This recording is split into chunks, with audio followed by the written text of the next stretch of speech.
Hello everyone, welcome to the study material. हम आज MCQ math master cadre के 12th question से start करेंगे। हम यहाँ पर फुल सिलेबस में से क्वेश्चंस कर रहे हैं और जो क्वेश्चन हम करेंगे उस चैप्टर का नेम भी साथ में मैं आपको बताऊंगी। 11 क्वेश्चन हमने पिछली वीडियो में कर लिए थे, अगर आपने वो नहीं देखी है तो आप देख सकते हैं। तो चलिए स्टार्ट करते हैं। और अगर अब तक आपने वीडियो को लाइक नहीं किया है तो लाइक कर दीजिए, शेयर भी कर दीजिए और चैनल को सब्सक्राइब भी कर दीजिए। तो फर्स्ट क्वेश्चन है हमारा, the sum of 25 observation is 400 and sum of squares of observation is 8900। Find the CV। Means coefficient of variation. Number of terms is 25, मतलब नंबर ऑफ़ टर्म्स जो दी गई हैं n की वैल्यू वो 25 दी है हमको। और जो सम ऑफ ऑब्जर्वेशन है that means summation of xi, ये हमको 400 दिया गया है। And sum of squares of observation that means summation of xi square की वैल्यू ये है, राइट। तो अब हमने करना है क्वेश्चन को सॉल्व। तो कोफिशिएंट ऑफ वेरिएशन का जो फॉर्मूला है वो ये है, sigma by x bar into 100। तो सबसे पहले हम सिग्मा की वैल्यू फाइंड करेंगे जो वेरिएंस होता है। तो वेरिएंस का जो फॉर्मूला है वो ये है, right, summation x i square by n minus x bar square, right. तो हमें यहाँ पर मीन की वैल्यू चाहिए, तो हम पहले मीन कैलकुलेट कर लेंगे। मीन क्या होता है, sum of observation by the number of observation. Sum of observation हमको 400 दिया था, 400 लिख दिया। नंबर ऑफ ऑब्जर्वेशन 25 था तो 25 लिख दिया, राइट। तो इसको सॉल्व करके हमारे पास 16 आ गया।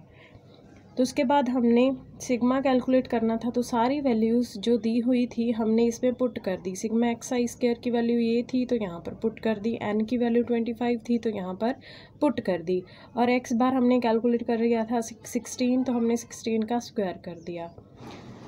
अब हमने कैलकुलेट किया कि वेरिएंस हमारा 10 आ गया, तो अब बात रह गई CV की।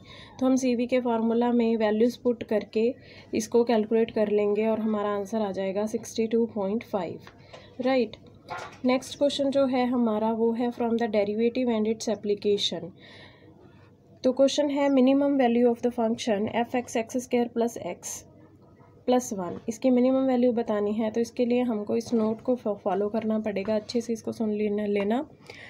तो अगर हमारे पास f' को हम 0 पुट करते हैं और उसके बाद हम डबल डेरिवेटिव निकालेंगे, और वो डबल डेरिवेटिव अगर ग्रेटर देन 0 हुआ तो उस पॉइंट पे हमारी मिनिमम वैल्यू आएगी, जिस पॉइंट पे हमारा डेरिवेटिव 0 हुआ है, राइट।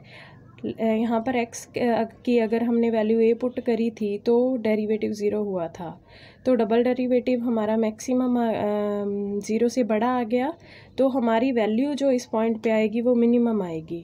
दूसरा केस की अगर हम बात करें तो हमने डेरिवेटिव निकाला, उसको 0 पुट किया और वहाँ से हमने x की वैल्यू निकाल ली a, राइट।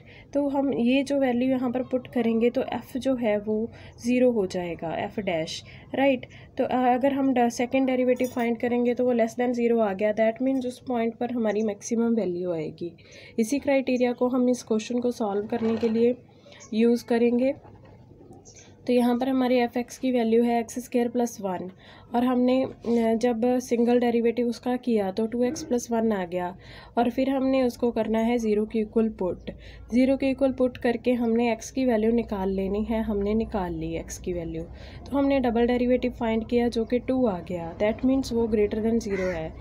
तो इसका मतलब यहाँ पर हमारी मिनिमम वैल्यू आएगी। मिनिमम वैल्यू कहाँ पर आएगी, इस पॉइंट पे, राइट। तो हमने ये पॉइंट f(x) के अंदर पुट करके वैल्यू निकाल ली 3/4, तो यही हमारा आंसर है, right. Option number C is the right answer. अब जो नेक्स्ट क्वेश्चन है हमारा वो है from the limit function and continuity में से। तो दिया हुआ है limit x approaches to 0 log e x by x minus 1 equals. तो ये ऑप्शंस दी गई हैं। तो पहले हम देखेंगे कि ये इनडिटर्मिनेट फॉर्म बन रही है या फिर नहीं। हमने देखा कि लिमिट पुट करने के बाद ये इनडिटर्मिनेट फॉर्म बन रही है 0/0 फॉर्म, राइट। तो हम क्या करेंगे, एल हॉस्पिटल रूल लगाएंगे, ऊपर का ऊपर डेरिवेटिव, नीचे का नीचे डेरिवेटिव। हमने log x का डेरिवेटिव किया 1/x और x-1 का डेरिवेटिव किया तो वो 1 आ गया। और उसके बाद हमने लिमिट पुट करी, लिमिट पुट करने के बाद हमारा आंसर आ गया 1, that means B is the right option. Next question जो है हमारा वो है सीक्वेंस एंड सीरीज़ में से if the third term of an A P is 12 then the seventh term is 24 then the 10th term is. तो हमें दी गई है थर्ड टर्म ए पी की 12 और सेवन्थ टर्म 24 और 10th टर्म हमने कैलकुलेट करनी है। तो सबसे पहले हम क्या करेंगे, इस फार्मूला को हम याद कर लेंगे कि जो nth टर्म का फार्मूला होता है वो a + n-1 d होगा, राइट। तो हमने 12th टर्म अगर कैलकुलेट करनी थी तो 12th टर्म के लिए हमारे पास 12th टर्म नहीं, थर्ड टर्म अगर कैलकुलेट करनी थी तो वो 12 थी। तो t3 = a + 3-1 d हो गया, a + 2 d हो गया। तो 24 = t7, मतलब दिस इज 7th टर्म। तो 7th टर्म a + 7-1 d हो जाएगा, a + 6 d, राइट। तो हम इन दोनों वैल्यूज़ को लेके चलेंगे और हम d की वैल्यू फाइंड कर लेंगे।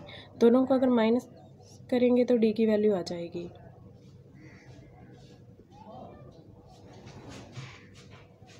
उसके बाद 12 = a + 2 × 3, यहाँ से a की वैल्यू भी आ जाएगी, राइट। तो t10th की वैल्यू निकालनी अब हमें इजी हो जाएगी, निकल जाएगी t10 की वैल्यू। हमें a भी पता है, n भी पता है और d भी पता है, राइट। तो हम इस फार्मूला में सारी वैल्यूज़ को पुट करके t10 की वैल्यू निकाल लेंगे जो कि 33 आई है, d is the right option. Next question जो है हमारा वो है इंटेग्रल कैलकुलस में से area bounded by an ellipse is x² + 9y² = 9।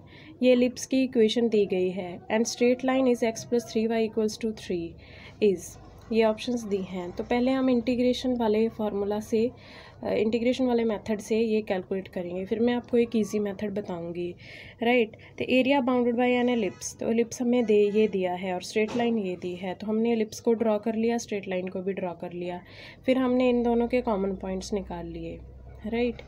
पहले हमने देखा कि ये एक्स एक्सिस को टच कर रही है, तो हमने इसमें ज़ीरो पुट करके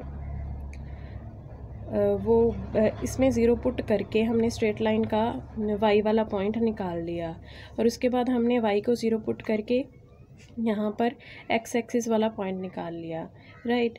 तो ये हमने वर्टिकल स्ट्रिप ली है, हम ऑलवेज़ प्रेफर करते हैं वर्टिकल स्ट्रिप को। तो हमने जब एरिया फाइंड करना था, टू फाइंड एरिया, तो ये हमारा फार्मूला है 1 dx dy।